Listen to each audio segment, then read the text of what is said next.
আসসালামু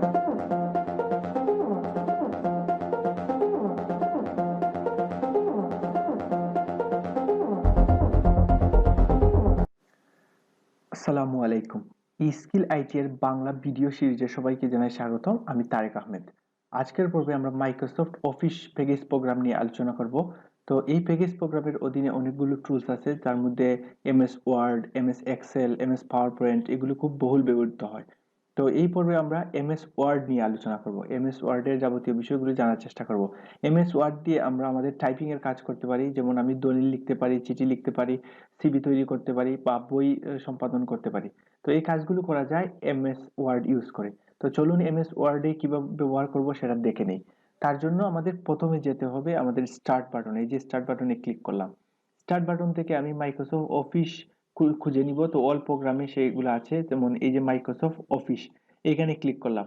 Microsoft office থেকে আমি মাইক্রোসফট ওয়ার্ড খুঁজে নেব, এই যে মাইক্রোসফট অফিস ওয়ার্ড 2007, এটাতে ক্লিক করলাম অবশ্যই লেফট বাটনে।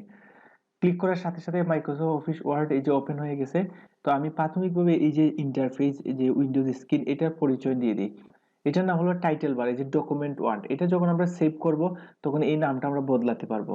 তো এই পাশে আছে কুইক অ্যাক্সেস টুল, এই যে আমাদের প্রয়োজনীয় কিছু সফটওয়্যার, প্রয়োজনীয় কিছু টুলসের এখানে চলে আসবে। আমরা চাইলে এই যে এখানে ক্লিক করে আরো কিছু নিয়ে আসতে পারবো, যেমন আমার দরকার এই মুহূর্তে সেভ। সেভ এখানে ক্লিক করলে এই যে সেভ এখানে চলে আসছে। আর এটা হলো তার অফিস বাটন। এটার অধীনে new, open, save, save S, print এই বিষয়গুলো আছে, আমরা এগুলো স্টেপ বাই স্টেপ শিখবো। আর এটার নাম হলো মেনু বার। এই মেনু বারের অধীনে অনেকগুলো টুলস আছে, এই যে মেনু বারের অধীনে। আর এই পাশে তিনটি বাটন আছে, একটি হলো মিনিমাইজ, এই যে মিনিমাইজ করলে এই যে আমাদের এটা মিনিমাইজ করে অন্য একটা স্ক্রিনে কাজ করতে পারবো। আবার ক্লিক করলাম। আর এটা হলো রিস্টোর, এটাতে ক্লিক করলে এই যে রিস্টোর ছোট বড় করা যাবে। আর এই হলো গিয়া ক্লোজ, এটাতে ক্লিক করলে ক্লোজ হয়ে যাবে। আর এখানে আমাদের যাবতীয় কাজ করতে হবে, যেমন আমি একটু কিছু লিখে নিই।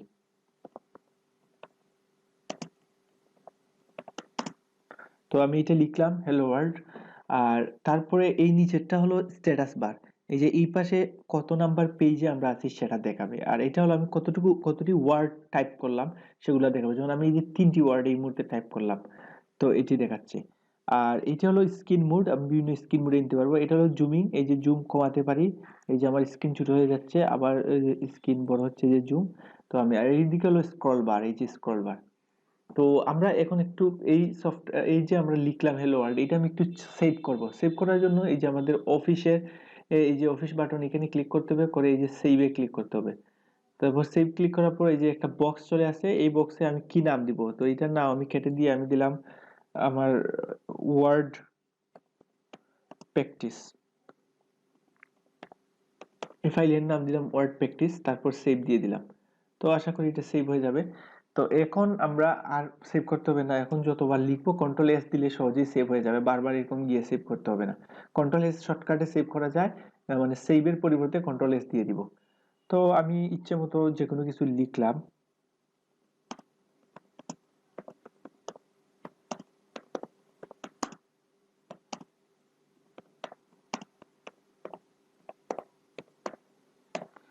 তো তো লিখে এখন এটি নিয়ে আমরা কাজ করব। তো এটা কিভাবে কপি করতে হয়, আমি এই সেন্টেন্সটি পুরোটা কিভাবে কপি করব, এর জন্য আমাদের এই যে হোম মেনুর এই যে ক্লিপবোর্ড পেনের অধীনে যেগুলো আছে আমি সেগুলো ইউজ করব। এই যে এই দেখুন এখানে কপি কাট পেস্ট এইগুলো নিয়ে আমরা কাজ করব।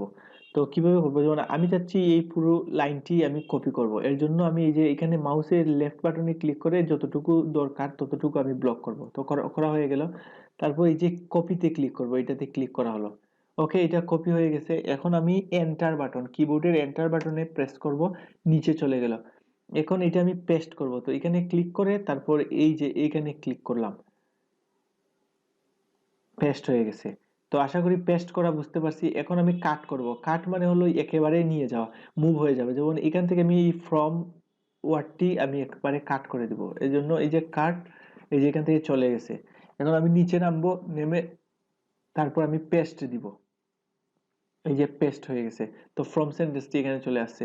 তো এভাবে করে কপি পেস্ট করা যাবে। তার মধ্যেও আমি যদি আবার শর্টকাটে দিই, এই যে এতটুকু দিয়ে control C, control C, copy করার জন্য কি করতে হবে, কন্ট্রোল সি, তারপর কন্ট্রোল বি, বি লিখতে যে বি, এই বি, কন্ট্রোল প্লাস বি, এটাতে পেস্ট করলেই আমাদের পেস্ট হয়ে যাবে, এটা হলো পেস্ট। আর কপি করার জন্য আমাদের কন্ট্রোল সি, আর কাট করার জন্য কন্ট্রোল এক্স। তো এই জিনিসগুলো আমাদের নোট করে রাখা যাবে। তারপরে আমরা এগুলো একটু ফন্ট স্টাইল চেঞ্জ করব। যেমন এই মুহূর্তে আমি হ্যালো ওয়ার্ল্ড ফন্ট হলো এই যে ক্যালিবরি বডি, তো আমি এই ফন্টটা বদলাতে চাই, তখন আমি কি করব, এই যে এটা ব্লক করব, করে এই যে এখান থেকে আমি ইচ্ছে মতো যে ফন্টটা প্রয়োজন আমাদের ইচ্ছে মতো যে কোনো ফন্ট নিয়ে, যেমন আমি এই যে কপার ব্ল্যাক এইটা দিয়ে দিলাম, এই যে দেখুন ফন্ট স্টাইল বদলে গেছে।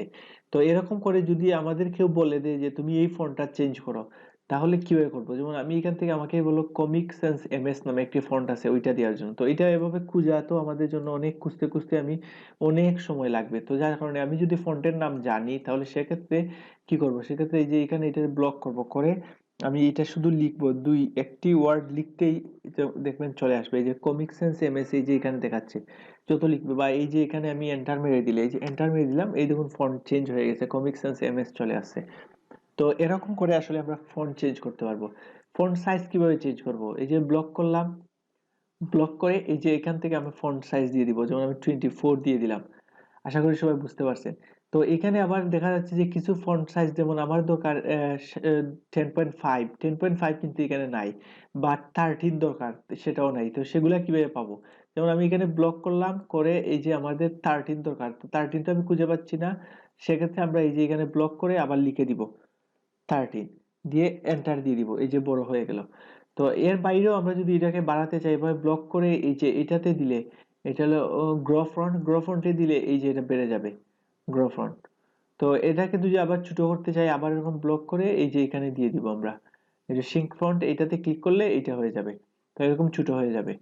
তো আমরা যদি আমাদের টেক্সটকে একটু গাঢ় করতে চাই, বোল্ড, যেমন আমি আমার নামটাকে বোল্ড করে দেখাতে চাই, তাহলে এই যে নামে লিখে, নামে ব্লক করলাম, করে এই যে বোল্ড, এই যে বোল্ড বিতে দিলাম, তাহলে এটা গাঢ় হয়ে গেল। আমি একটু ইটালিক করতে চাই লেখাকে, তাহলে আমি যে সিলেক্ট কি ইটালিক করতে চাই, তো সিলেক্ট কি ইটালিক করতে গেলে এই যে আই দিয়ে দিলাম, তো আই দিয়ে দিলে এটা ইটালিক হয়ে যাবে। তো এইটা, এই যে এইটা আমাদের কোন ওয়ার্ডের কি অ্যাক্টিভ হচ্ছে সেটা আমরা এই যে ওয়ার্ডের উপর ক্লিক করলে দেখা যাবে, এই যে বোল্ড, তারপর এই যে এখানে ক্লিক করলাম, এটা হলো ইটালিক, তারপর আমি আন্ডারলাইন করব, এই পুরো লাইনটাকে আমি আন্ডারলাইন করব, নিচের দিকে আন্ডারলাইন। তো এই হলো আমাদের আন্ডারলাইন। তারপর আমাদের করব, আমরা একটি লেখা ভুল দেখাতে চাই, যেমন আমি এই যে বি এ ডাবল এল বল, এটা হলো শুদ্ধ বানান, বি ও ডাবল এল বল এটা হলো ভুল বানান, তো আমি এই ভুল বানানটাকে আমি ভুল দেখাতে চাই, তার জন্য স্ট্রাইক তো করতে হবে, এই যে এটা ব্লক করলাম, করে আমি এই যে এইখানে চলে আসলাম, এই যে এইটা, এটার নাম হলো স্ট্রাইক থ্রো, এখানে ক্লিক করলাম, এই যে এটা এখানে ক্লিক করার সাথে সাথে এই যে এটা ভুল দেখাচ্ছে। আমি যদি টোটালি সবগুলা ফন্টকে একটু বাড়ায় দিই তাহলে আমাদের জন্য সুবিধা হয়, আমি 26 করে দিলাম, তো এই দেখুন বল, তো এই বানানটা ভুল, এই বানানটা শুদ্ধ, এরকম করে আমি দেখাতে পারবো। তারপর আমরা, এইটা হলো আমাদের সাবস্ক্রিপ্ট, আর এটা হলো সুপারস্ক্রিপ্ট। তো সাবস্ক্রিপ্ট কিভাবে, যেমন আমি পানির সংকেত লিখবো H2O, তো আচ্ছা যাই হোক, এরপরে আমাদের যেহেতু এখানে স্ট্রাইক তো চলে আসছে, তাহলে স্ট্রাইক তো তুলে কাজ করতে হবে, তো এইটা অনেকেরই সমস্যা হবে, এর পরবর্তীতে লিখতে গেলে এই যে এটা চেক তুলে দিতে হবে, এরকম সব কাজ করতে গেলে তুলে দিতে হবে। তো H2O, তো এই দেখুন আমাদের টু যে আছে, এই টুটা কিন্তু আমাদের H2O, টু এর টুটা আমাদের দেখা গেল যে নিচে না, তাহলে এই নিচে কিভাবে নামাবো, এর জন্য আমাদের যে যা করতে হবে, এইটাকে এরকম ব্লক করে এই যে আমাদের নিচে নামানোর জন্য সাবস্ক্রিপ্টে ক্লিক করতে হবে, এই যে H2O হয়ে গেল। এখন আমি লিখবো square plus B square, square plus B square, কিন্তু দেখা যাচ্ছে যে টু দুইটি আমাদের উপরে যাচ্ছে না, স্কোয়ার লিখতে গিয়ে উপরে যাবে, পাওয়ার হবে, পাওয়ার হচ্ছে না, এর জন্য আমাদের এরকম ব্লক করে তারপরে যে সুপার স্ক্রিপ্টে ক্লিক করতে হবে, সেম ভাবে এখানে সুপার স্ক্রিপ্টে ক্লিক করতে হবে। তো এই হলো কি আমাদের সাবস্ক্রিপ্ট আর সুপার স্ক্রিপ্টের কাজ। এখন আমরা চলে যাব, এই যে পাশে আমাদের কয়েকটি কেস আছে, তো এখানে অলরেডি 5টি কেস আছে, তো কেসগুলো, সেন্টেন্স কেস হলো নরমাল, যেমন আমি এখানে লিখতেছি, তো এখানে প্রথম সেন্টেন্সের প্রথম ওয়ার্ড বড় হাতের অক্ষর এরকম করে হয়ে গেছে, তো এটাকে বলে সেন্টেন্স কেস। আর তারপরে যেগুলা, এগুলো একটু ডিজাইন, যেমন আমার লোয়ার কেস, এখানে আমি সবগুলা ওয়ার্ডের মধ্যে, যেমন এইটা হলো ক্যাপিটাল লেটার, এইটা ক্যাপিটাল লেটার, এইটা ক্যাপিটাল লেটার, এইটা ক্যাপিটাল লেটার, কিন্তু আমি চাচ্ছি সবগুলাই স্মল লেটার হবে, এর জন্য আমি লোয়ার কেস, এই যে এটা এই যে এটা ব্লক করে আমি এখান থেকে এই যে লোয়ার কেসে ক্লিক করব, সব ছোট হাতের অক্ষর হয়ে গেছে। এখন যদি আমি চাই না আমার সবগুলা ক্যাপিটাল লেটার, তাহলে আমি আপার কেসে ক্লিক করব, তাহলে দেখুন সবগুলা ক্যাপিটাল লেটার হয়ে গেছে। আর আমরা যদি আবার চলে যাই এই যে ক্যাপিটালাইজ ইচ ওয়ার্ড, মানে প্রত্যেক ওয়ার্ডের প্রথম অক্ষর বড় হাতের, এই যে এই দেখুন প্রত্যেকটা ওয়ার্ডের প্রথম অক্ষর বড় হাতের হয়ে গেছে। টুগল কেস এটার উল্টাটা, সবগুলা বড় হাতের হবে কিন্তু প্রথম ওয়ার্ড ছোট হাতের। আর আমরা যদি নর্মাল সিস্টেমে চলে যেতে চাই তাহলে সেন্টেন্স কেস, এই যে সেন্টেন্স কেস। তো এভাবে করে আসলে কেস আমরা চেঞ্জ করব, তো এখানে এই 5টা কেস আমাদের চেঞ্জ করব। তারপরে আমরা যে জিনিসটা করতে পারি, যেমন আমাদের এই যে এটার নাম হলো আমাদের টেক্সট হাইলাইট কালার। আমরা যখন স্কুলে পড়তাম তখন আমাদের কবিদের জন্ম তারিখ এই জিনিসগুলো আমরা একটু হাইলাইট করে রাখতাম, ঠিক সেভাবে এখানে যদি আমাদের কোনো কিছু হাইলাইটের প্রয়োজন হয়, তাহলে যেমন আমার এই পুরো সেন্টেন্সটা হাইলাইটের প্রয়োজন, তখন আমি এখান থেকে এই যে আমি এইটা হাইলাইটার দিয়ে হাইলাইট করে দিলাম। বুঝতে পারছি আমরা হাইলাইট আমাদের যে জিনিসটা প্রয়োজন সেটা হাইলাইট করে দেবো। আর এইটা এইটা হলো আমাদের টেক্সটের কালার আমরা চেঞ্জ করতে পারবো, অর্থাৎ ফন্ট কালার। যেমন আমি এই যে এটা হলো ব্ল্যাক, টেক্সটের কালার কিন্তু ব্ল্যাক, তো আমি এখানে টেক্সটের কালার করে দিই অন্য কোনো কালার। যেমন এখান থেকে আমরা করে দিলাম হোয়াইট কালার বা ব্ল্যাক, তো আছে রেড কালার। তো এটা হলো টেক্সট কালার। এভাবে করে এই যে আমি ব্লক করে এখান থেকে আমি ফন্ট কালার যে কোনো একটা দিব, যেটা দিব সেটাই ভালো লাগবে এরকম দেখে আমরা দিয়ে দিব, এই যে দিয়ে দিলাম। আর এই পাশেরটা হলো আমাদের এই যে হাইলাইট কালার, আমি যেটা হাইলাইট করতে চাই, এই যে হাইলাইট, এটা হাইলাইট করতে চাই এরকম হাইলাইট করে নেব। তো এই মুহূর্তে আমরা মোটামুটি এই পুরো দুটি পেন, ক্লিপবোর্ড আর ফন্ট, এই দুইটা পেন আমরা অলরেডি আলোচনা করে নিছি। তো আজকের পর্বে আমরা এই বিষয়গুলোই ছিল। আগামী পর্বে বাকি টুলস গুলো বা পেন গুলো আমরা দেখব। তো সেই পর্যন্ত ভালো থাকুন। আর আমাদের ইউটিউব চ্যানেল স্কিল আইটি যারা সাবস্ক্রাইব করেননি সবাই একটু সাবস্ক্রাইব করে নেবেন আর পাশে থাকা বেল আইকনে ক্লিক করুন। সবাই ভালো থাকুন, সুস্থ থাকুন। আসসালামু আলাইকুম।